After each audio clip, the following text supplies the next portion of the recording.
I think what is true is that you cannot keep on squeezing countries that are in the midst of depression. At some point there has to be a growth strategy in order for them to pay off their debts, to eliminate some of their deficits. And there's no doubt that the Greek economy was in dire need of reform. Tax collection in Greece was famously terrible. I think that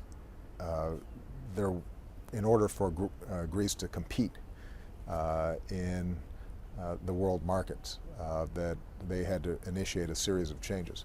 But it's very hard to initiate those changes if people's standards of living are dropping by 25%. Over time, eventually, the political system, the society can't sustain it. So my hope is that Greece can remain in the Eurozone. I think that will require compromise on all sides. When the financial crisis in Greece first flared up several years ago, we were very active in trying to arrive at some sort of accommodation.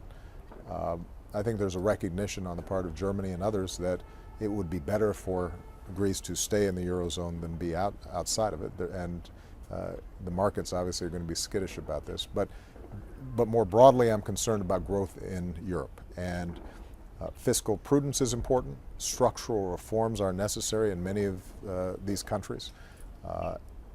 But what we've learned in the U.S. experience, and this is an argument obviously I had for a long time with my Republican friends in Congress, is that the best way to reduce deficits and to restore fiscal soundness is to grow. And when you have an economy that is in a free fall, there has to be a growth strategy and not simply the effort to squeeze more and more out of a population that is hurting worse and worse.